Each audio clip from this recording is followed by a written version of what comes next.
Hey now, what's going on out there, Black people and non-Black people? Welcome to the Tuesday edition of Burn It Down with Kim Brown, the safe space where we set oppression ablaze and we believe and we know and we will work to make sure that something better arises from those ashes. How is everybody doing? How was your weekend, everybody?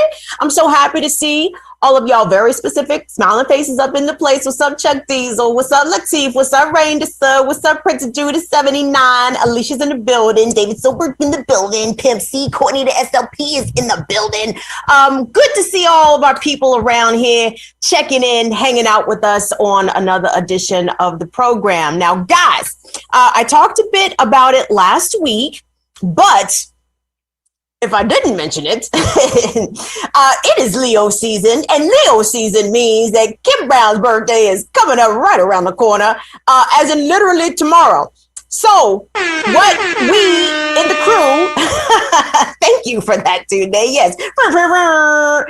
Me and the crew, we coincidentally decided that we should have a summer fundraiser around this time. Not necessarily in honor of my birthday. It just happened to work out that way, guys, because we have received really a lot of support, considering that we are still very much a little baby channel out here in these YouTube streets. We are just slightly over that 2,000 subscriber mark, and we are continually growing and growing. But we need your help with that growth. And if you have already helped us, let me thank you. Thank you. You are the greatest N-words ever and non-N-words ever. If you've already dropped us some coin, thank you so much. But if you haven't, and you like what we do over here at Burn It Down with Kim Brown, consider participating in our summer fundraiser. So our goal is to raise $4,300 within the next 2 weeks. Now, gang, y'all know that we are literally a skeleton crew. It is 4 of us right here. And what we do is that we twice weekly bring you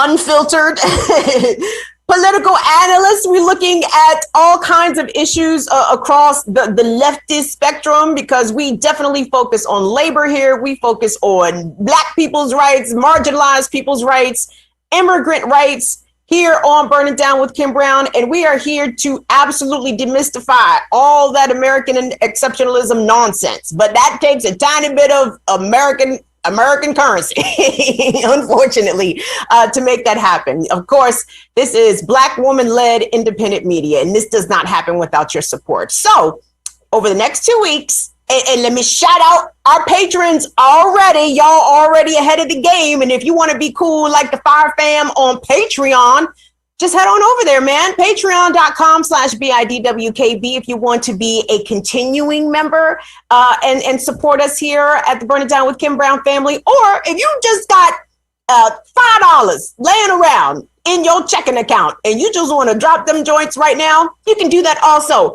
CashApp $, BIDWKB. We're also on Venmo at BIDWKB, PayPal.me/BIDWKB. And I just want to thank you all. And listen, let me say this also.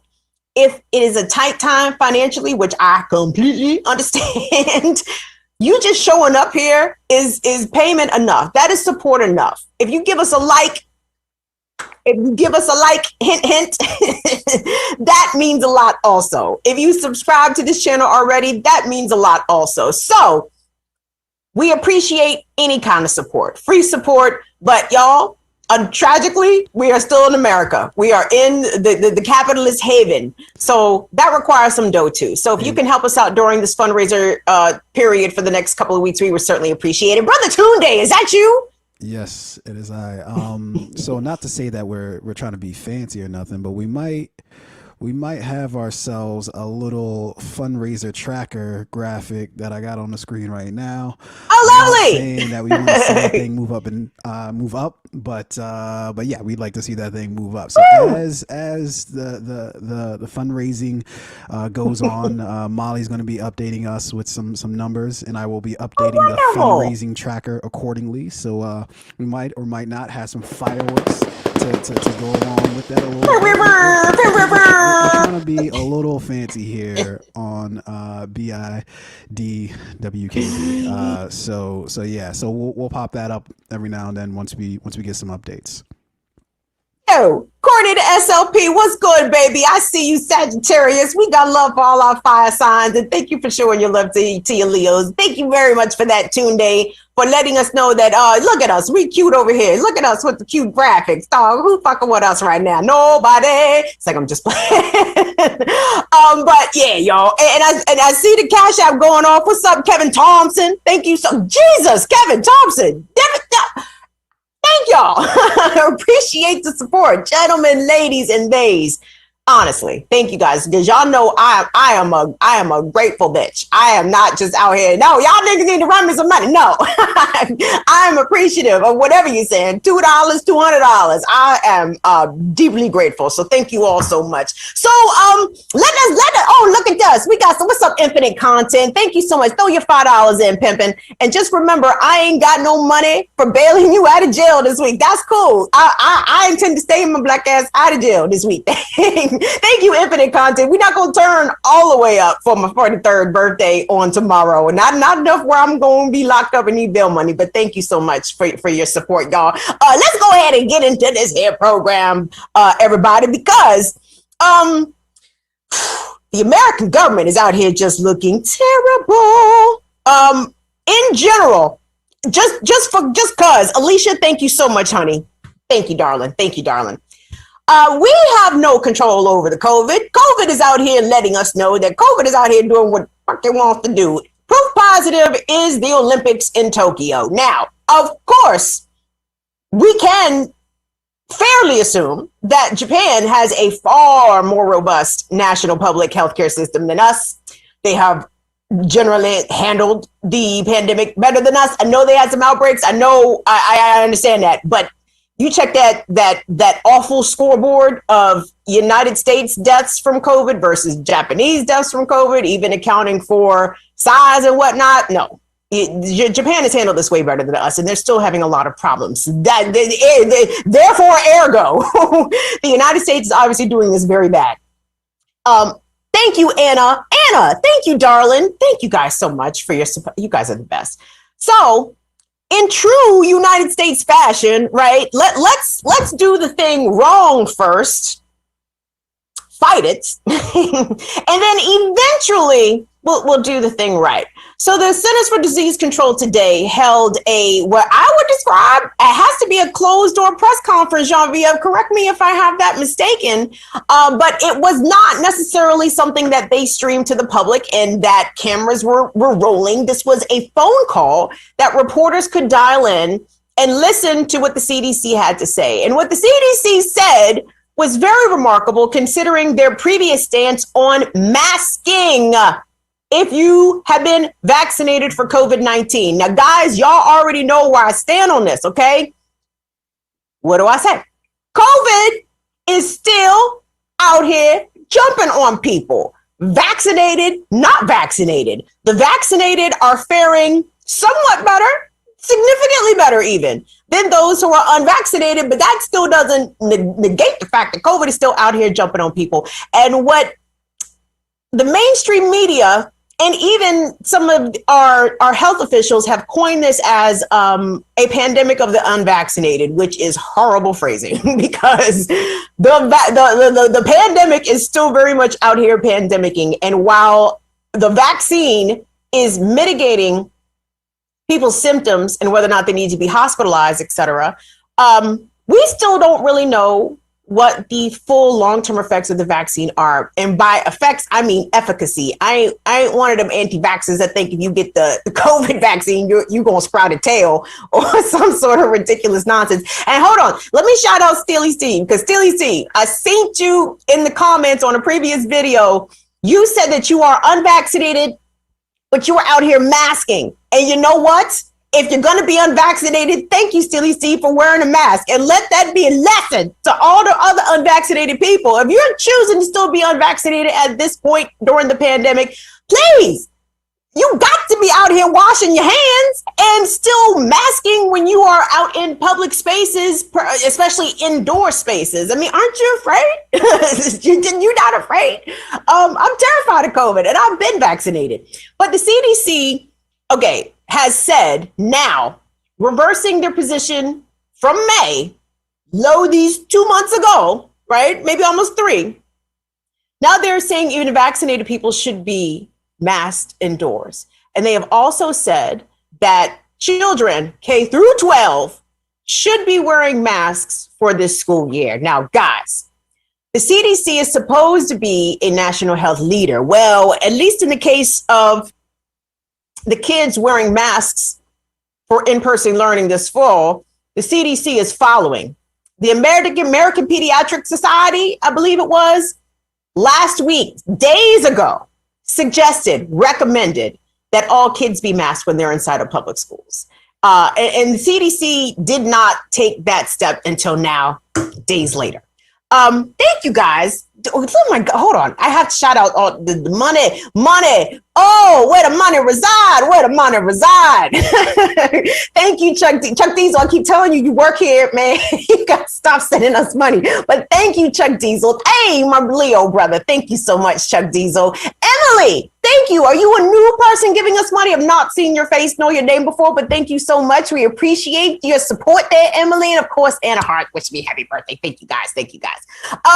So guys, basically, what I'm basically trying to get at is that, unfortunately, I don't think you can trust anything the CDC says. Now, this is July of 2021. That may not come as news to you.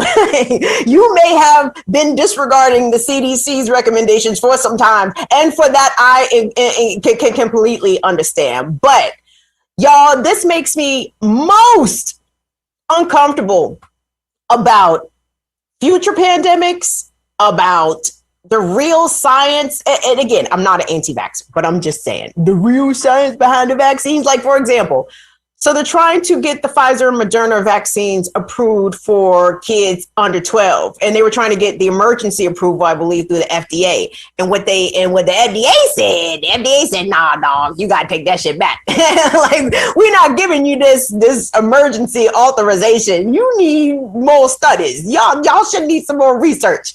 And I'm sure, even though I don't necessarily hold a lot of confidence in any government agency, if the FDA kicked it back to the pharmaceutical companies and said, nah, we can't approve this right now, I think they may have had their reasons. So the full science behind the virus and the vaccines is still a lot to be determined. We just don't know. Enough time and research has just simply not passed.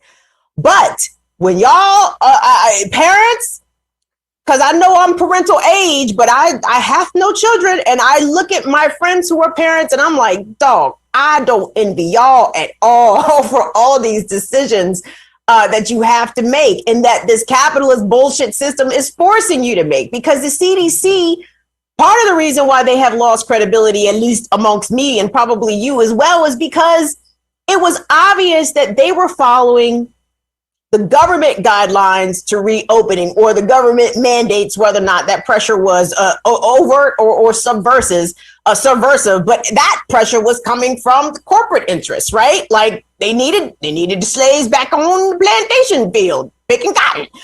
We can't make money if we're not picking cotton. So that's awesome. Mike, oh my gosh, Maddie, Frank, y'all are taking this thing seriously. I appreciate this. Thank y'all so much. Maddie, Frank, thank you so much for your love. Well, I saw someone else. Who was it? Michael Brown. Thank you so much. Black Power Media as well. Right on, Michael Brown. Thank you so much for your support.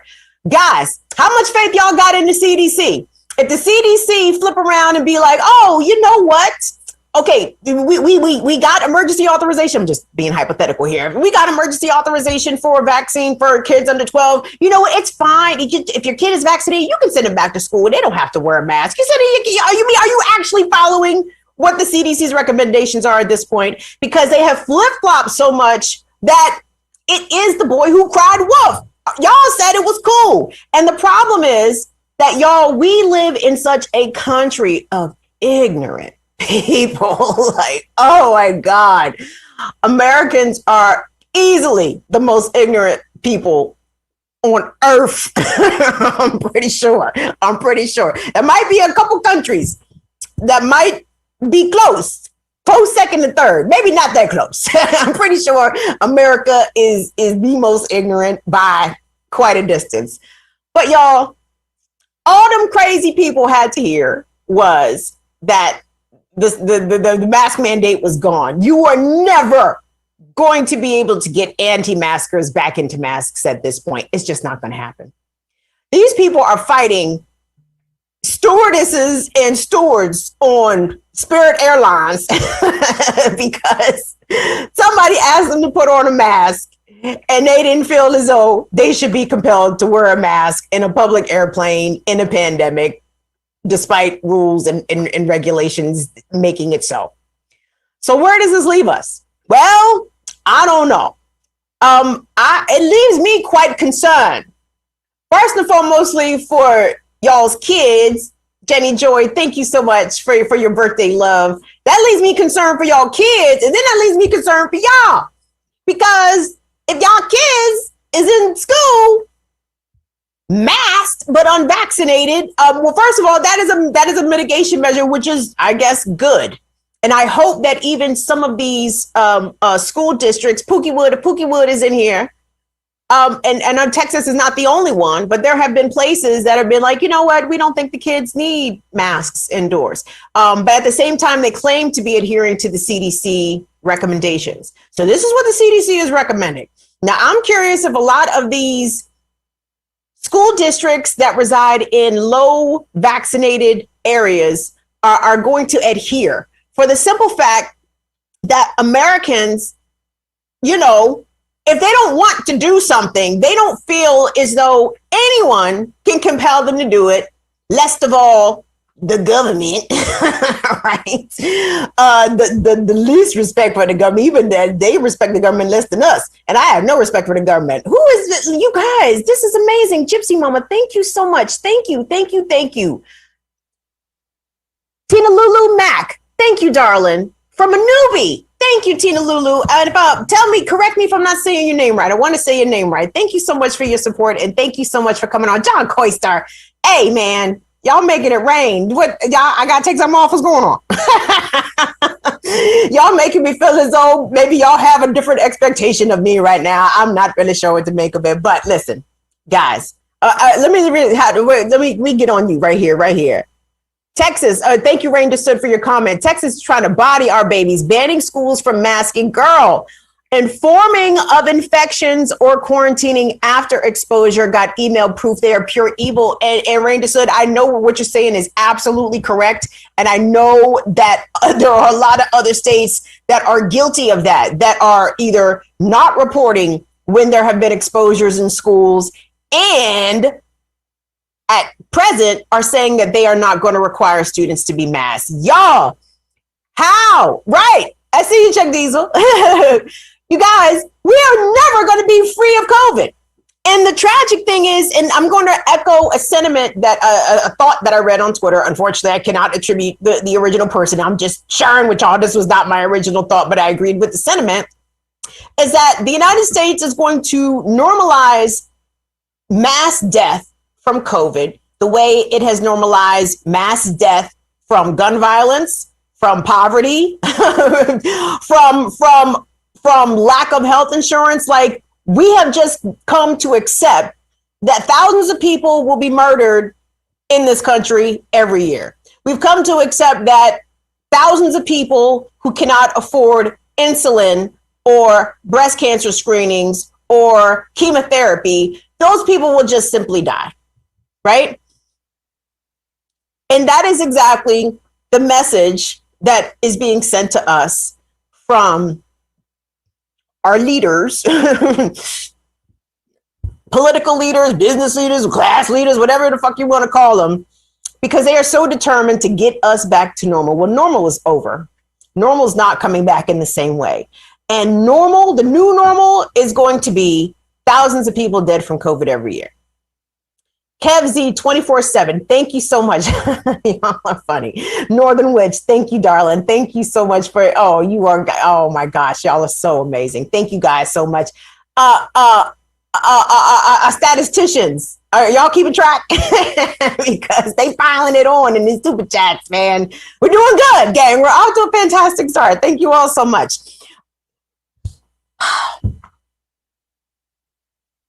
So 2 school systems where I live pardon me, Montgomery County today was going to debate as to whether or not they were going to mandate masks in schools. I'm not sure what the outcome of that. Prince George's County in Maryland has already says it's going to mandate masks in schools for everybody.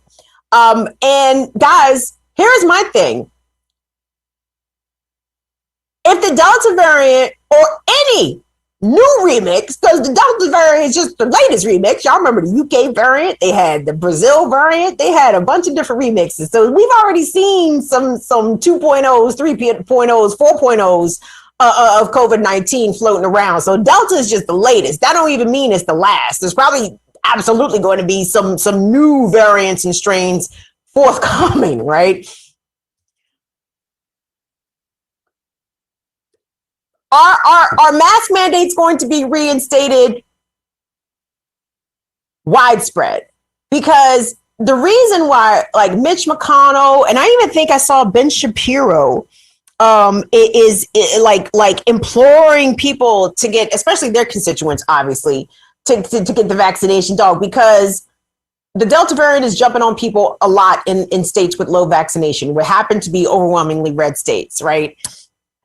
And if places like Los Angeles and New York are reinstating mask mandates and or vaccination mandates, depending on, like, for example, I think it was New York is mandating that all of its municipal employees, either be vaccinated, or if they refuse to be vaccinated, they have to submit to weekly COVID tests, right? Oh my gosh. Thank you, Mike. Y'all are going nuts out here. Yeah. What's up, Mark S? What's going on? Thank you guys so much. I think that they're worried that a lot of their people are going to die. And I think that apparently not enough of their people died in the 2020 catastrophe that was COVID-19. Okay. Awesome. There's a lot of notifications here, guys. It's all good. It's all good. All good.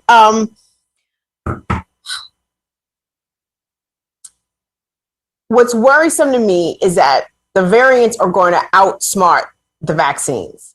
And then that's going to place everybody who did decide to get vaccinated at a risk for something. Because even with the COVID long haulers, even people who had mild symptoms of COVID or maybe asymptomatic, but experienced like inflammatory symptoms later. Like, that's what scares me about COVID. I mean, dying naturally scares me about COVID. Being put on the ventilator absolutely scares me about COVID. But what also scares me about COVID is that as a generally, maybe not young anymore, but youngish, somewhat fit, you could have been fitter person, like, if that shit jumps on me and I can't, like, go walk the dog, like that, you feel me? Like that is the sort of debilitating thing that really scares me about COVID. The sort of long-term effects that can't necessarily be treated because the medical community is not up to date necessarily on how to treat this brand new novel coronavirus and how to make sure that that long hauler symptoms either are completely eradicated or can be managed in some way. You guys, I'm getting so many alerts. Like, this is almost distracting. Like, this is awesome though. Lorraine Hart, thank you so much. Thank you guys. Thank you. Listen, do y'all understand this is, y'all are giving the Leo everything that the Leo lacks right now. This is Leo stroking. I am with it. Y'all know what y'all doing out here. And I appreciate that. They're really about to null and void what you say there, Rita. So goddamn, y'all running me with these comments. Oh no, I mean, not a bad thing. I just try to keep up. The whole purpose and efficacy of the vaccines by being walking petri dishes. Girl, here's the thing though. I mean, I feel you, because listen, I'm not I've already discussed this with you guys. I'm not anti-vaxxer by any stretch of the imagination, right? I support getting vaccinated against shit that will kill you 100%. Like flu shot, I know the flu does kill people. You know, I put my immune system up against the flu. I don't put my immune system up against coronavirus. And I agree with you, Rainda said. I agree. But I generally am supportive of the methods that they use to get to the vaccine, right? Like, I believe them when they say that this mRNA research has been ongoing. I believe them when they say that they cut a lot of the red tape on, you know, the duration of different trials for the vaccines. Like, they cut that greatly, right? Like, I believe them when they say that. But I also am Black in America, so I am extremely skeptical of the American healthcare system. And if the CDC's behavior over this past 18 months is any indication, I mean, not to say that we didn't know this already, but it's just reinforced that none of this shit can be trusted. None of these people have our best interests at heart. The pharmaceutical companies are most interested in maximizing profits. The government is most interested in helping corporations maximize profit. Therefore, they will make sure to minimize any sort of state support, any sort of social safety net that helps people to survive and make it through this pandemic without having to experience what some of the good people at the Frito-Lay factory have been dealing with in Topeka, Kansas. So, guys, good for you. See, that's what I'm talking about, Liu Kang. But Liu Kang, that's thinking, darling. Liu Kang says that he's not vaccinated, but he double masks in public. Man, listen. I'm okay, let me not lie. I am a little mad at you for not getting vaccinated, but I can respect the fact that even if you have opted not to get vaccinated, you're not just out here being stupid. Who was it? Was it Marcus Farrell who said that people with no masks is raw dog in the public with their face? Thank you for not raw dog in the public with your face, man. Like that's the minimum that we can ask for anyone that's not vaccinated at this point. But man, just be clear. COVID is still very much out here jumping on people. I do not want it to jump on y'all. I especially don't want it to jump on your children. So watch these niggas, okay? Because the CDC, they might do a whole 180 30 days from now. If the business pressure pops up a little bit more, if the people make them calls to Joe Biden, like, listen, people still ain't coming to work, even after the federal supplemental unemployment assistance expires at the beginning of September, rather. Woo! CDC might switch all the way up if they get that call from the White House, because guess what?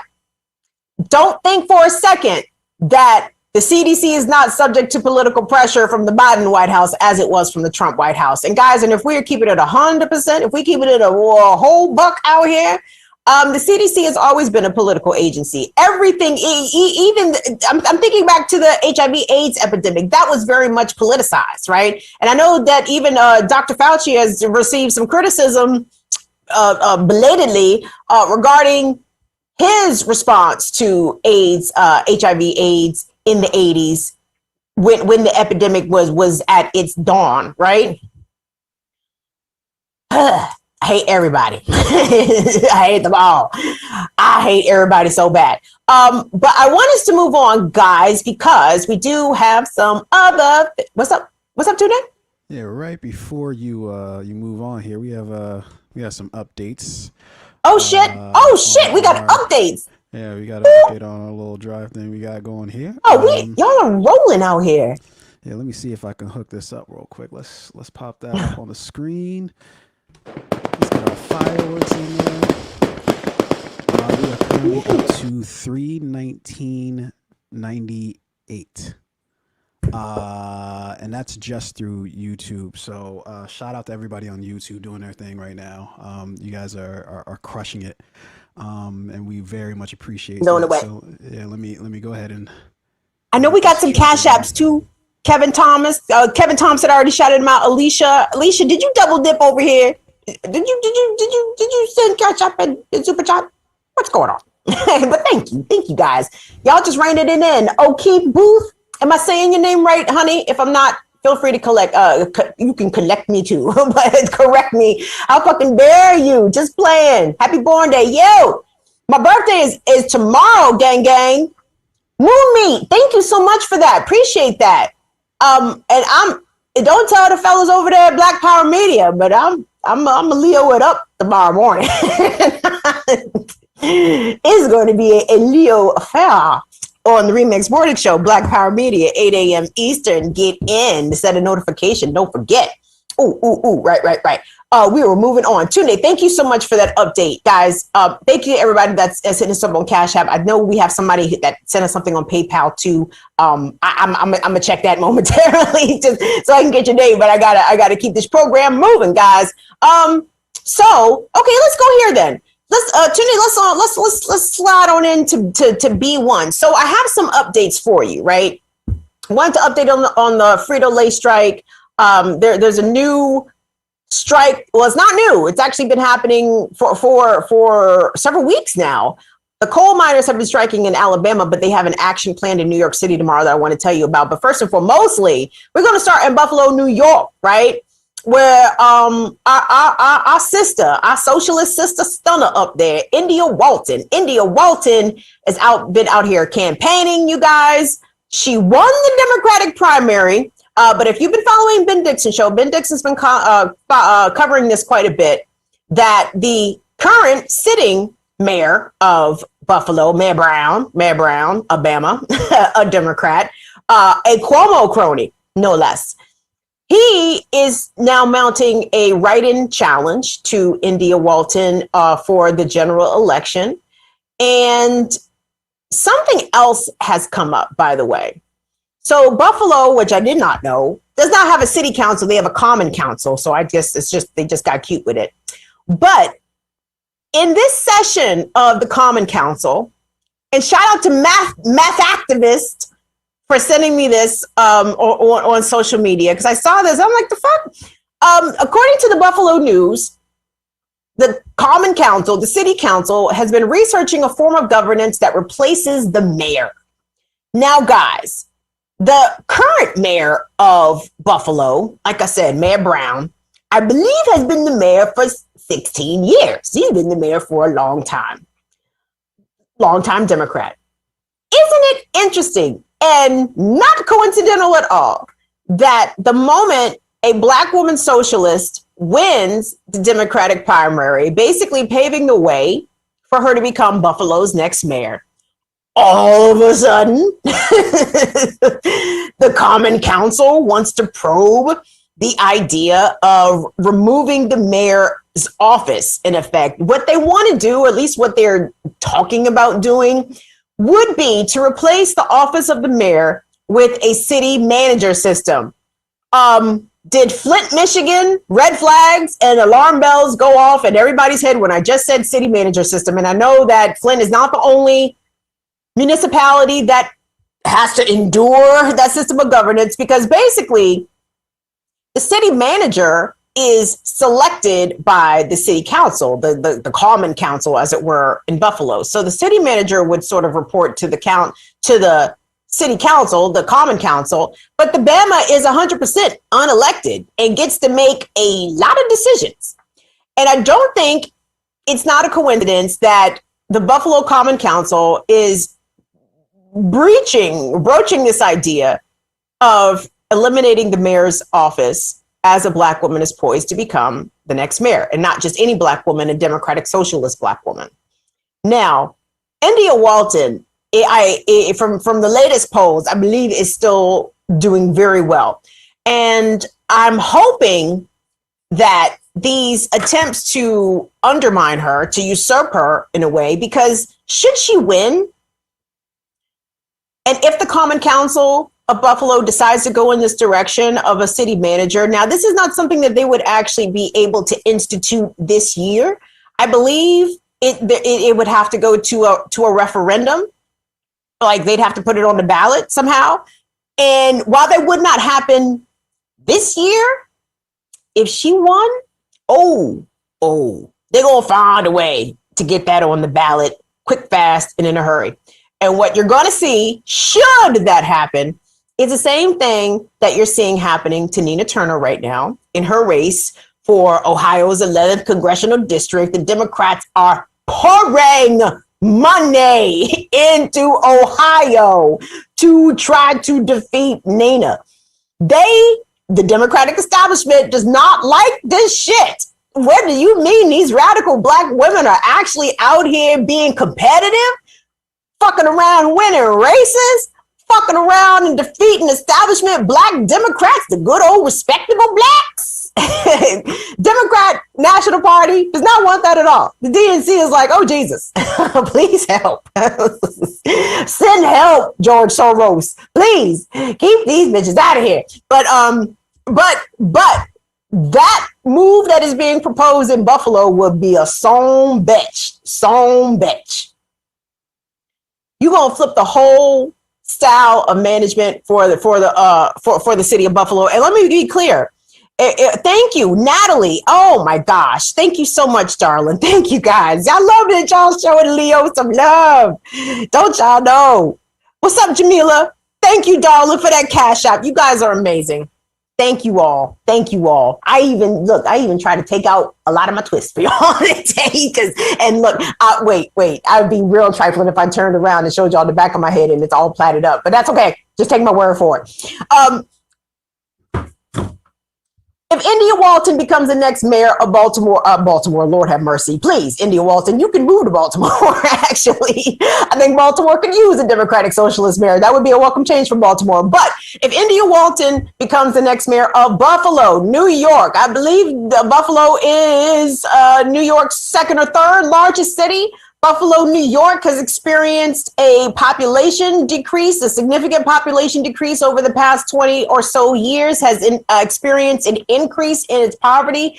Buffalo is a perfect city for the policies that India Walton has proposed, and the Democrats are scared shitless about that. So they're willing to even, as is the case when there's a formidable Black woman afoot, they're willing to change the rules and move those goalposts, right? Oh, all of a sudden there's a radical Black woman in play. Oh, wait, well, the rules say, well, actually, see these rules? We actually got to fuck around, change these rules. These are the old rules. We got some new rules for you, India Walton. So guys, do me a favor, if you're able, just support India Walton as much as you can, because she's got a fight on her hands. She's going to have a fight against Mayor Brown, Mayor Brown. She got to fight against Mayor Brown because he could not accept his defeat and go gracefully into that good night. I'm sure he did not need a whole lot of cajoling by the New York Democratic State Party to continue his campaign to challenge her. I'm sure he's getting a lot of out of state money as well. A lot of DNCC money is coming into Mayor Brown's coffers, as it were. But they are trying to defeat India Walton at all costs, the same way they are trying to defeat Nina Turner at all costs. So at the minimum, what I just want y'all to know is that this shit is happening, okay? And if you're in Buffalo, don't let them hit you with the okie doke about it's time for a reform in governance. No. India is the reform in governance. India Walton is the change that you've been looking for. Buffalo does not need an unelected city manager. Actually, no municipality needs an unelected city manager. So don't let him hit you with the okie doke, speaking again, hit with the okie doke, y'all. I think that this is an okie dokeable kind of thing. I want us to take a look, Tunde, if we could, at C1, guys. So we've been talking about this, and you know, I try to hit y'all with the labor news as much as I'm able to, and especially when it comes to strikes and stuff that don't necessarily make the national news, which is something I understand, but as a journalist, it confounds me, as you guys can imagine. But the Frito-Lay strike in Topeka, Kansas has come to an end. It's over. And the workers did not really negotiate a good deal, or rather, let me say the union. The confectioners, bakers, tobacco workers, and grain makers is the union that represents the people at Frito-Lay, which is owned by PepsiCo. FYI, if you haven't already, fuck PepsiCo. Don't drink Pepsi. Don't drink Pepsi products. Don't consume Frito-Lay. That's no Doritos. And I know you niggas love Doritos. So, thank you. Hey, what's up, Latif Mims? Thank you, Latif. Thank you. Appreciate it. Yeah, fuck Frito-Lay, fuck PepsiCo. working them people to death in them 12-hour suicide shifts where you work at 12, go home for 8 hours and come back and work another 12. Man, listen. And the people had not received a raise, or rather the cumulative total of the raises had not exceeded, I believe, 40 or 60 cents an hour over the past decade. So here's what they got. They got a 4% increase in wage, which, by the way, the union, the New York Times reported that the union is not necessarily disclosing all the terms of the contract. The renegotiated contract, which I believe is a 2-year contract, and according to the New York Times, was a close vote amongst union members, right? Union members, from what the New York Times is reporting, the vote was close because a lot of people are basically running out of money. They've been on strike, I believe, 3 weeks now, or just over 3 weeks. And when you work an hourly job and you don't go to that hourly job, y'all know what time it is. You don't get paid. And I don't think unemployment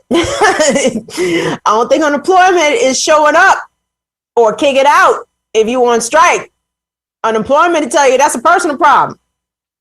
So with the money running low, understandably, people have families to feed. They have households to support. You know, they have their lives to lead. So under duress, financial duress, under poverty circumstances, the union voted to end the strike and ratified a new contract. So workers they don't have to work 7 days a week now. I think they have 6-day schedule, and the suicide shifts are no more. But gang, and again, a 4% increase in wages, that does not sound like any major significant changes to their working conditions. And it's sad because we were watching those videos, y'all, from More Perfect Union. I believe that those are the videos that we've seen or that we were looking at here on the show over the past, week or two that we've been keeping an eye on the Frito-Lay strike. Man, heartbreaking stories. If you are on Twitter, go to More Perfect Union's Twitter page. They have an 8-minute piece. Oh my God. Like, I was watching it and I was like, yo, I wish I could show all 8 minutes of this on my program. It tells a story about a young man named Brandon who worked at Frito-Lay, or at least worked at Frito-Lay until he was electrocuted on the job. And Frito-Lay not only expected Brandon to come back into work, right, like the next day. Like, Brandon had to call out of his shift after being electrocuted, and come to find out that Frito-Lay was forcing him to work doing manual labor in addition to his shift supervisor roles, while he had herniated discs in his back. And had he, according to him, and according to the video More Perfect Union, had Brandon sustained even a minor fall or another injury, he could have been paralyzed or he could have even died. And Frito-Lay said that we don't give a fuck, right? And please, you have to, Jean-Pierre, if you have a moment, could you go to More Perfect Union's Twitter page? And the video, it's really easy to find. It's 8 minutes and like 32 seconds. Could you find that link and just drop it in the chat? Because please, I appreciate it. At your leisure, dear. Thank you so much. But Frito-Lay and PepsiCo, you guys, hundreds of billions of dollars in profits. And they gave the workers 4% hourly increase. That ain't shit. That is pennies, pennies, pennies, pennies. And these poor people are going to get up, work at 12 hours, get a little bit more time off in between shifts, but it doesn't sound as though anything really is going to fundamentally change. So what we can do, I hope, I don't even know, we should boycott Frito-Lay and Pepsi on principle, but fuck, does that help the workers? I'm curious. I mean, boycott them niggas on principle, but I'm sort of asking rhetorically and not rhetorically at the same time, does that help the workers? I don't know. PepsiCo made a shit ton of money during this pandemic, so guess what? They ain't hurting. They ain't hurting. What you say, Tasia? Tasia says Amazon and Frito-Lay are trying to compete with the slave labor in the Chinese phone factories. And they are doing a great job, right? They are doing exceptional. Thank you so much, Jean-Pierre, for dropping that link in the chat. You guys, that is a story worth watching. It's 8 minutes and it goes by really quick. Don't watch it now, goddamn it. Just bookmark that shit for later, but watch that just to let y'all know how grimy Frito-Lay is out here. Well, Frito-Lay ain't the only one, even though we still stand in solidarity with the workers of Frito-Lay in Topeka, Kansas, and we hope that y'all are able to negotiate something better after this 2-year contract expires. So thank you all for what you did, and we appreciate y'all taking a stand for yourselves, for your family, and for the workers of this country. We appreciate that. I wanted to move along to block G today. Yeah. Let's head on actually where I want us to go first. I want us to go to the video first so everybody can sort of get set up here as to understand what we're talking about. So guys, D3 is where we're going to go to first. So guys, workers in Alabama, coal miners specifically, have been striking since April because of low pay, hazardous conditions, and the coal mine, which is Worker Met, did I say that right? I think so. But owned by BlackRock, Warrior Met strike. Okay, yes. Owned by the company BlackRock. These were people have been on strike now for, like I said, since April. And they're planning an action in New York City tomorrow. I'm going to get into that. But I want us to just get a little bit of background information just so we can all get caught up. You know, some of us miss class. Where some of us don't always show up to class. So we got to get caught up on the lesson. So this is from the United Mine Workers of America, UMWA. And today we're going to take a look at D3. So just to bring y'all up to speed, there has been a coal miner strike happening in Alabama. Chances are your local cable news network hadn't reported anything about it. So please let me tell you about the United Mine Workers of America and their labor stoppage happening right now in Alabama. The United Mine Workers Union says more than 1,100 workers at 2 coal mines and related facilities owned by Warrior Met Coal, Inc. will go on strike today, barring a last-minute labor agreement. The union says with no deal, that walkout will start tonight. Well, Sherry, the strike is officially underway. You can see behind me a group of miners protesting right now. They're chanting no fair contract, no coal. And take a look at some of their signs. This one says, we eat ramen because of you. This sign says, United We Stand with UMWA miners. This company has been atrocious with the way they've treated these workers over the past 5 years, forcing them to work 6-7 days a week, 10, 12 hours a day. Even though they have holidays in the contract, they force them to work on those days. Workers have had enough here. The union's had enough of this. We made a lot of sacrifices, and we committed to work for these people and work and do a good job and make them a lot of money. We sacrificed, came out here, got our wages cut, insurance cut, and I think now at this point in time, now they're making money that we should at least get, what we're due. We just are trying to get back the benefits that this company demanded be cut 5 years ago, and also to get a little bit of our dignity back here and demand some respect out of this company also. They're not about the individual. Everyone is a number.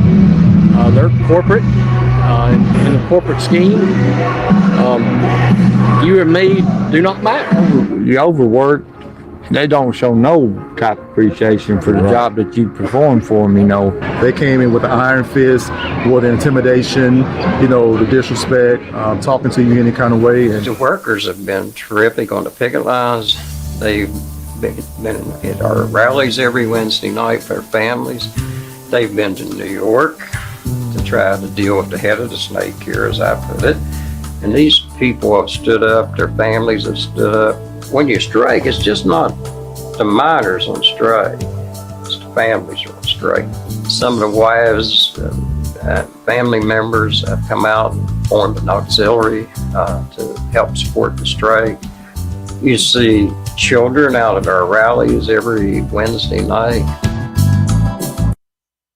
These folks have been out here, you guys. The United Mine Workers of America have been out in Alabama. Isn't it interesting how Alabama is like this flashpoint for labor movements, at least lately, right? Over the past couple of years, especially most notably with the Amazon in workers in Bessemer, trying to organize, trying to unionize, being defeated. But I call that a temporary setback because I believe actually that those folks in Bessemer are going to be able to get that done. But when it comes to the coal miners, guys, pop open, if you could, tune day D1 for me, because they have not just been striking in Alabama. No. They are going to the big city, New York, skyscrapers and everything. Headed up to NYC to the headquarters of the Warrior Met parent company, BlackRock. So tomorrow, July 28th, yes, the miners are coming in. Make that bigger for me, Tunde. They're going to be at, what's that say, 40 East 52nd Street. You know, Auntie don't have, y'all know I'm 43 goddamn years old almost.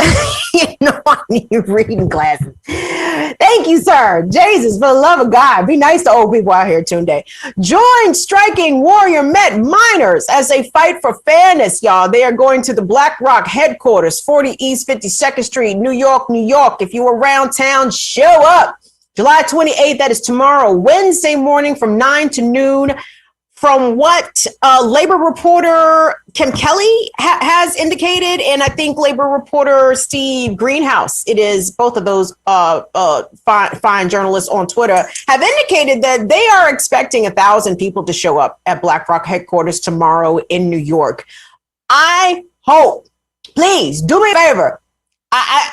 If you see one of the big three or big four, as it were, news companies, NBC, ABC, CBS, CNN, MSNBC, if you see any of the mammoths covering that joint, let me know. Because I'm curious. Because again, I don't consume mainstream media outlets because they make me want to throw things. And I like my television. I don't want to break my television. But I'm just curious. I mean, this is a big worker action happening that hits a lot of their points. Or at least a lot of their base, or in theory, it hits a lot of their base, right? Like, this is labor. This is, you know, working class whites, their fucking favorite, like their favorite topic is working class whites. This hits a lot of that. And I'd also be curious whether or not Fox News would even cover something like this, because this is 100% their base. Well, not 100, maybe probably not the black workers, but maybe the black workers. I don't know. But how much coverage of this have you seen? Hold on, before I even start talking a lot of big shit, because y'all can school me on some things. Because again, I'm not a cable news watcher. So has any of the cable news networks covered this minor strike? Have you heard about this?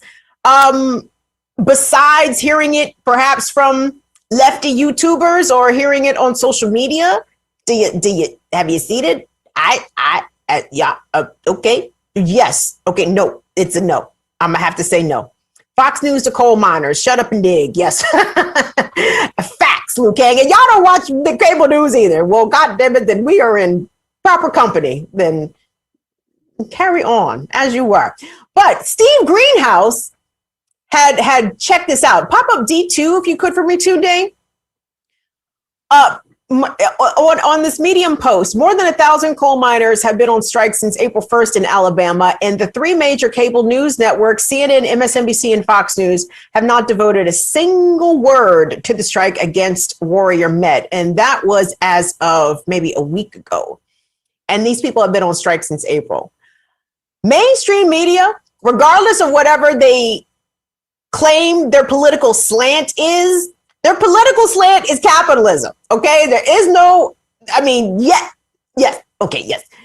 When I say there is no conservative or left media, right? In mainstream terms, not really. I mean, Fox just talks crazy, but Fox knows that they got an audience to talk crazy, and Fox people are not beholden to things like facts and history and statistics and data. they don't care about those things, the Fox News audience, and Fox News is aware that their audience doesn't care. So that's why they just get on TV and just say whatever the fuck, right? CNN and MSNBC, however, paint themselves as the moderate voice, I'm on both sides, this shit, right? Well, let me be clear. Cable news, corporate owned news networks, mainstream media outlets are always on the side of capitalism. They're never on the side of workers. And if they are doing any sort of labor reporting, it's because they have been shamed into reporting about the strike or the organizing action or the protest. They have been shamed into it, not because that is part of their news philosophy to cover labor movements in this country, to cover worker actions in this country. No. They would prefer their audience don't know nothing about them shits. They would prefer their audience not get any grand ideas about any sort of general strike. I seen you in the chat, Rain Desud. I think it was Rain Desud who said something about general strike, or Shirley. Yeah. The cable, corporate news overlords don't want you niggas getting no ideas. And they report accordingly. But circling back to Alabama, if we could for a second, I love the fact that people are like these red states are not what you think they are, right? Like there's a lot of people who have been subjected to these Republican draconian policies that have gutted public health and public education and given tax breaks and so many incentives financially to corporations that the people are, I mean, if anything's about to burn down, it might be people in the South and people in the Midwest, workers rising up and literally torching this shit. It's glorious. But Alabama is a right to work state, right? As are a lot of states. Ugh. Y'all ever worked in a right to work state? Thumbs down. But I was like, how can we talk about right to work in this sort of, we're seeing these worker actions come out of Alabama, these work stoppages, these attempts to unionize specifically come out of Alabama. And I want us to look at right to work. And I found this explainer video, which was done by the Local 199 of the Laborers International Union of North America, right? This is Local 199 is based out of Delaware. And I think Delaware was courting right to work. So the union people were like, So look at this video. And I love it because if you've ever been around union people, like these are union people in this Laborers Local 199 explainer video about right to work. And what happens when right to work comes to your state? Well, bad things usually happen, as unfortunately the people of Alabama are finding out. Tunde, can we please take a look at D4? They say right to work is going to bring jobs. They say right to work is going to give workers a choice in where they work. What they won't tell you is that right to work is racist. Wait, say what? Right to work is racist? Since when? Since it was created, man. Right to work has always been about dressing up racist causes as pro-business causes. How do you not know this? Here's what the father of right to work, Vance Muse, had to say about why he championed these laws.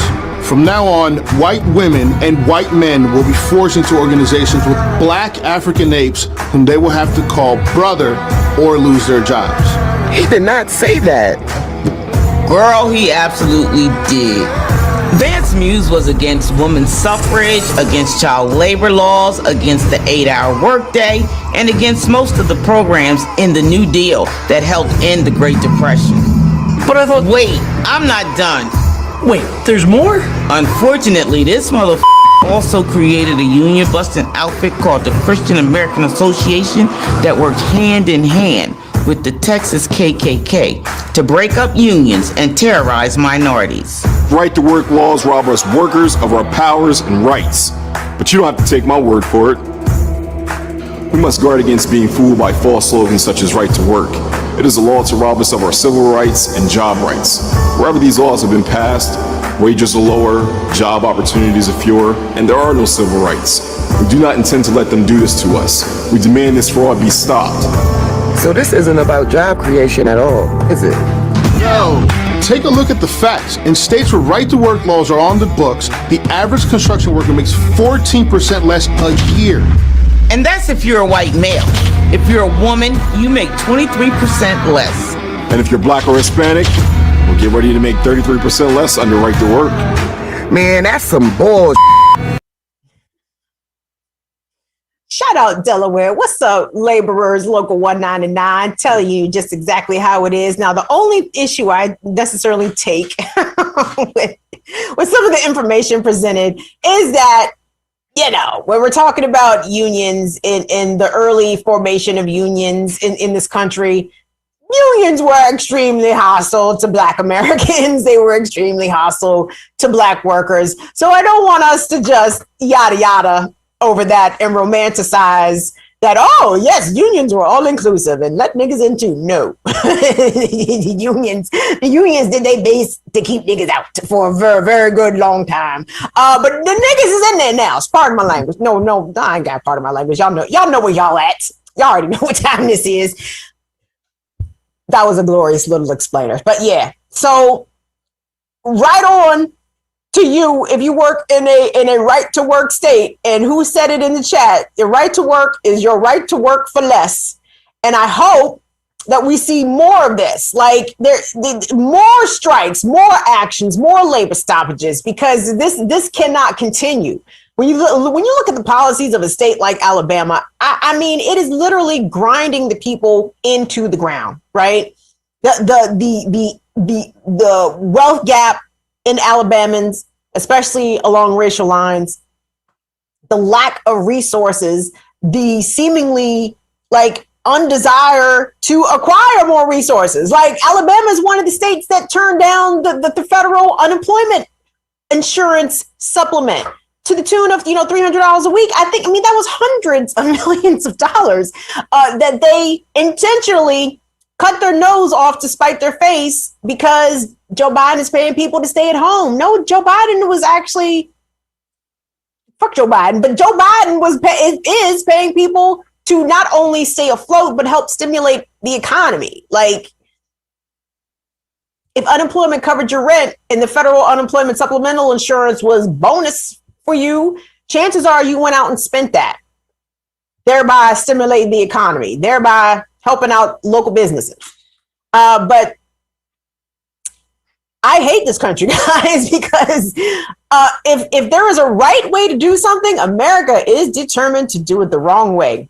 But except when it comes to labor exploitation and the furthering of capitalism, America's going to do that right 1,000% of the time. I want us to move on. Last topic, guys. And I saw this action and I wanted to make a point to bring it to your attention because this actually happened several days ago. And I just want us to be clear here that I may have accidentally, unintentionally gave Joe Biden some praise just now. and I apologize. I take that all the way back. Just to remind y'all that Joe Biden really ain't shit. Let me just be here to tell you that children are still being kept in cages in Joe Biden's America.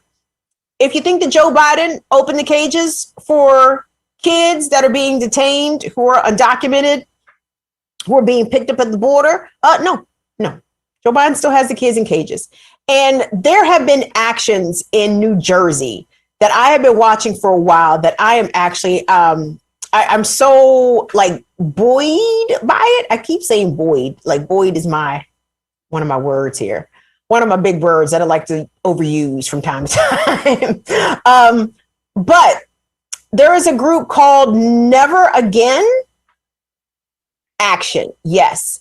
And they are a Jewish and immigrant-led organization that has been out here in northern New Jersey really going hard at the ICE detention center that houses ICE detainees and holds them for extradition or deportment from Newark Airport. And this was just about a week ago. So I want us to read, let me read the tweet from the group Never Again Action. They've disappeared from the headlines, but ICE hasn't gone anywhere. Every day, thousands of people wake up in ICE detention. ICE agents are still on the loose in our communities. Thousands of people are being deported every month. Okay, now what Never Again Action teamed up with an organization called Cosecha.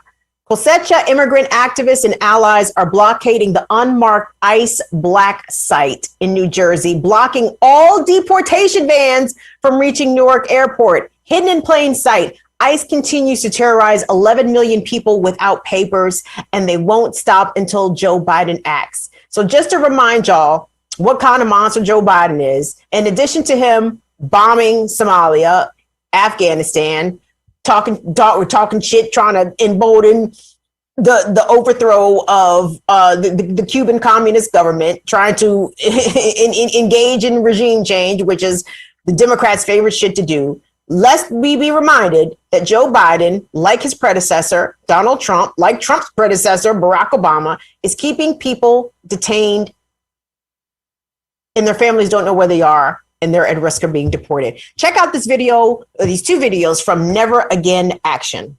We're here outside the ICE Black site in Newark, New Jersey. This is the site where all New Jersey deportations come through. They take people here in the middle of the night. They put them in unmarked vans and take them to the Newark Airport and send them to another detention center in another state, whether it's Louisiana, wherever it is, or deport them to another country that is not their home. So we are blockading this site. We are not leaving.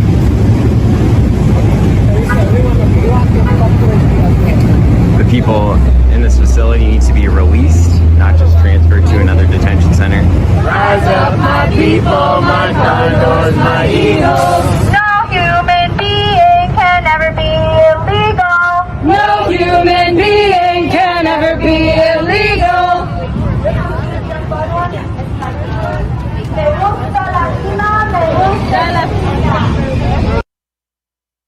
Shout out to the Never Again Action people and the folks there that have been staging these actions against ICE detention centers, specifically in northern New Jersey. Shout out Newark. What's up, NY? What's up, Patterson? What's up, East Orange? Appreciate y'all showing up and not forgetting the people that are still being locked down by Joe Biden's ICE. Okay, and let that be our reminder as we depart today's show that Joe Biden ain't shit.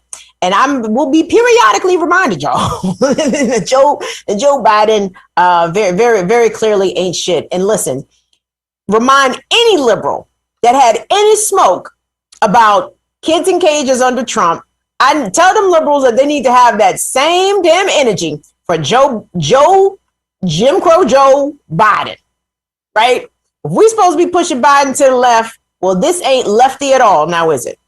We don't keep children detained away from their families. We don't engage in family separations. Now, of course, America does, but principled people, righteous people wouldn't do such a thing, wouldn't even support such a policy, and would have the same smoke for the person who is perpetuating the policy, regardless if they are in leadership or even if they are in the same political party. So again, smack a liberal and let them know that Joe Biden still got the kids in cages. Guys, we are finna sign off.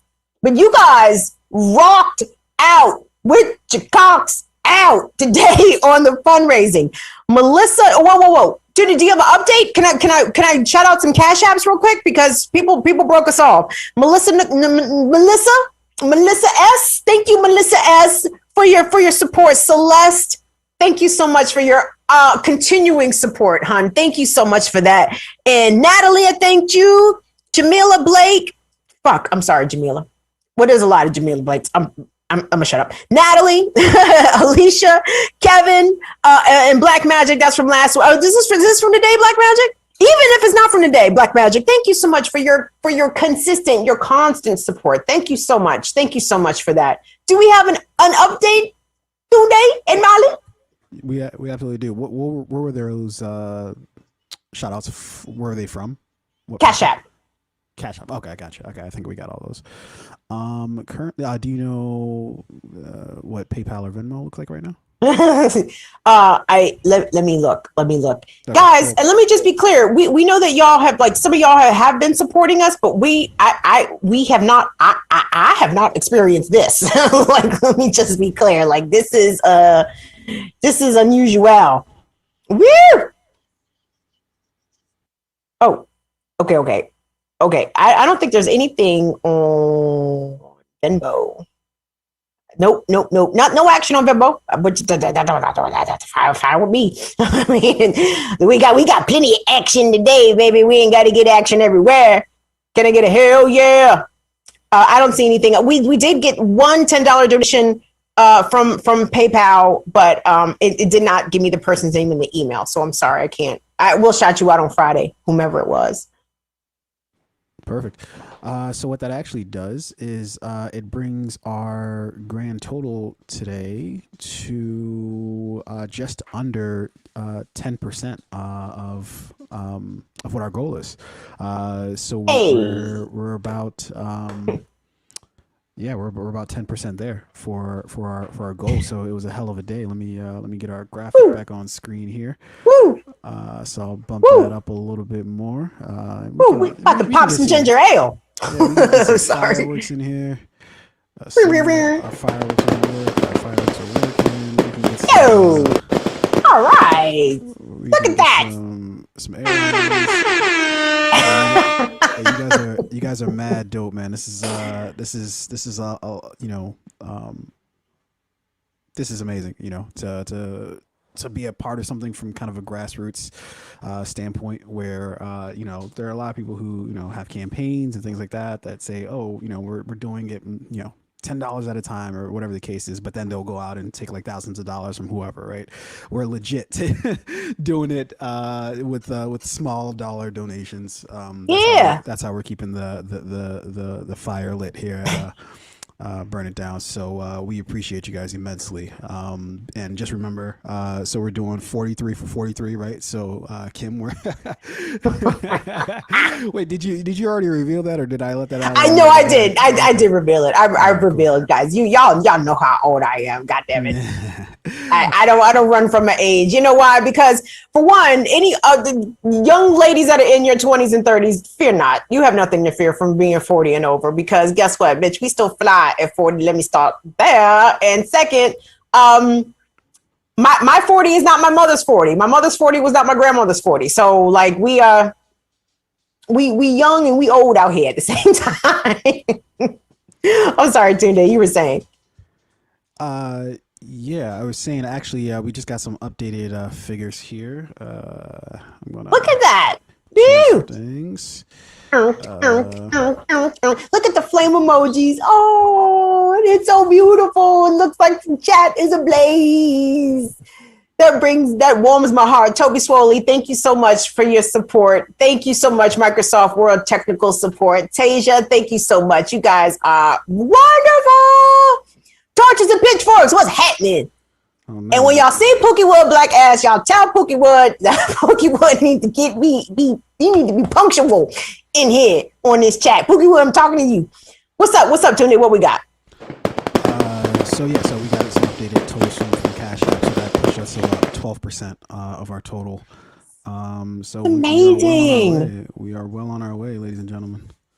Thank you, Fran and French. Thank you, Red and Red. Snoop Gang. Thank you. Hey, Shades is Elena. Hi, Elena. Hello, honey. Thank you so much for your support, Elena, as always. Guys, that's our show today. So check this out. Tomorrow is my birthday, July 28th. We July Leos out here. We are rare lions in the wild. First of all, thank you all so much. Everyone that super chatted us, Cash Apped us, PayPal, and our patrons, of course. Thank you all for supporting us for our summer fundraiser. This means so much. I am truly like humbled and blown away by this amount of support. And it really means a lot.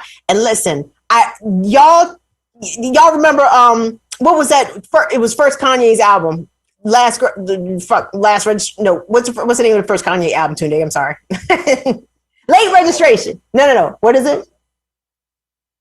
College dropout, right. What's no. Okay, so now I am thinking about late registration. The joint with him and Nas, and it pains me to even talk about Kanye's music because I'm like, woo, something happened to that dude. But when I liked him, I loved him. We major, Kanye and Nas, and Kanye comes back at the end and says, "Can I talk my shit again?" And the only reason I'm able to sit here and talk my shit is because people like you kick out ends to help us stay on the air. So again, thank you all so much. Thank you so much for your support. Join me tomorrow morning on my birthday morning on Black Power Media for the Remix Morning Show. It's always a good time with the Ear Doctor, breaking us off with some good samples and, of course, amazing conversation and stories with the likes of Kalanji Changa and Kamal Franklin and, of course, Dr. Jared Ball. Shout out to Jackie Lukman Nation out here holding it down. Join us tomorrow, 8 a.m., Black Power Media for the Remix Morning Show. I will see y'all then. Otherwise, thank you all so much for getting us a wonderful first start, an amazing first start to our summer fundraiser. Y'all are the fucking best. Love y'all, man. See y'all later. Bye-bye.